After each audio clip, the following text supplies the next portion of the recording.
अरे मम्मी, आप क्यों पेरेंट्स टीचर मीटिंग में चल रही हैं और फिर से वही पुरानी साड़ी पहनकर? 8 साल का चिंटू चिड़चिड़ाता हुआ बोला।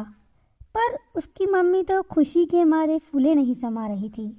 शहर के सबसे बड़े स्कूल में एक एक पाई इकट्ठा करके उसने अपने इकलौते बेटे की बड़ी मुश्किलों से एडमिशन करवाया था। चिंटू के पापा ना रहने के बाद तो जैसे वो अपने सारे सपने चिंटू की आंखों में पूरा कर लेना चाहती थी। इसलिए वह उसकी बात पर ध्यान न देते हुए बोली, अब जल्दी चल वरना मीटिंग ख़त्म हो जाएगी। हो जाए तो अच्छा है, चिंटू ने धीरे से फुसफुसाया। पर उसकी मम्मी तो अपने बच्चे के मार्क्स के लिए बहुत उत्साहित हो रही थी। चिंटू ने एक नज़र अपनी माँ को देखा, जो ढेर सारा तेल लगाए, एक लंबी सादी सी साड़ी पहने और चोटी बनाए हुए थी। चिंटू को अपनी सहेलियों की मम्मी याद आ गई। वो बहुत ही फैशनेबल और सिर्फ इंग्लिश में बात करती थी। चिंटू सिर झुकाए चल रहा था, पर उसकी मम्मी के पैरों में तो मानो हवाएं बातें कर रही थीं।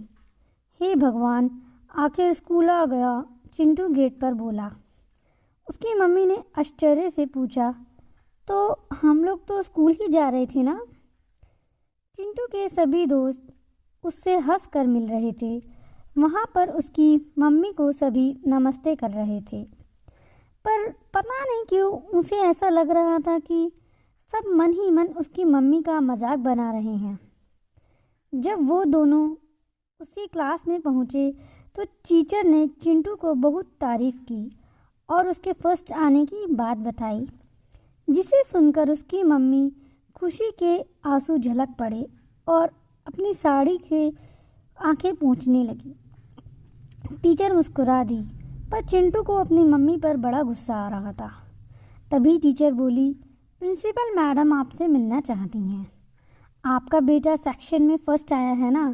यह सुनकर चिंटू की मम्मी खिलखिलाकर हंस पड़ी और उसके साथ प्रिंसिपल मैडम से मिलने चल दी। जब वे लोग कमरे के अंदर पहुँचे तो स्कूल के माली काका और मैडम बैठकर बातें कर रहे थे।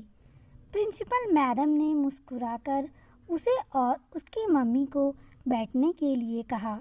तभी माली काका बोले, तो अब मैं चलता हूँ, मुझे बहुत काम है। जी कहकर प्रिंसिपल मैडम उठी और उनके पैर छूने लगी। माली काका ने उन्हें आशीर्वाद दिया और कमरे से मुस्कुराते हुए बाहर चले गए। चिंटू ये सब देखकर हैरान रह गया। उसकी आंखों में जैसे कमरा घूमने लगा। इतनी बड़ी प्रिंसिपल मैडम इतनी अच्छी साड़ी पहने और इतने गंदे सादे रहने वाले माली काका के पैर छू रही थी। उसकी इतनी हिम्मत भी नहीं थी कि वो मैडम से पूछ पाता, इसलिए चुपचाप देखता रहा। पर प्रिंसिपल मैडम चिंटू के मन भावों की बड़ी आसानी से समझ गई। उन्होंने सबसे पहले अपनी कुर्सी से उठकर उसकी मम्मी को गले लगाया और बोली, आज तक हमारे स्कूल में 98% मार्क्स किसी भी बच्चे के नहीं आए थे। आपके बेटे ने आज हमारे स्कूल का नाम रोशन कर दिया, पर इसकी असली हकदार मैं आपको मानती हूँ। मम्मी खुशी से गदगद हो उठी और बड़े ही प्यार से चिंटू की ओर देखने लगी। क्या आप इसे कहीं ट्यूशन पढ़वाती हैं? मैडम ने पूछा। यह सुनकर उसकी मम्मी की आंखों में आंसू भर आए और वह रोंदे गले से बोली, मैडम, हम लोग बहुत गरीब हैं, इसलिए ट्यूशन नहीं लगवा सकती। मैं इसे खुद ही पढ़ाती हूँ। यह सुनकर प्रिंसिपल मैडम ने चिंटू को देखकर भावुक होते हुए कहा, बेटा, फर्स्ट तुम नहीं, तुम्हारी मम्मी आई हैं। और उन्होंने इसकी मम्मी को अपने ही स्कूल में नौकरी का ऑफ़र दिया। फिर उन्होंने मुस्कुराकर चिंटू को पास बुलाया और कहा, बेटा, वो माली काका मेरे पिताजी हैं उन्होंने ही मुझे इस काबिल बनाया है कि आज मैं इतने बड़े स्कूल की प्रिंसिपल हूँ। यह सुनते ही चिंटू अपनी माँ से लिपट गया और सिसक कर रोने लगा।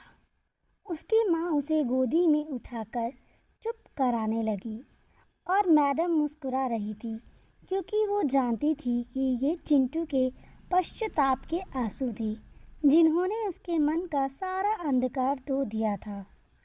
चिंटू प्रिंसिपल रूम से निकलते वक्त अपनी मम्मी का हाथ जोर से पकड़े हुए था और उसे गर्व था कि उसकी माँ ने कितनी सादगी से रहते हुए भी उसके लिए सब कुछ किया है।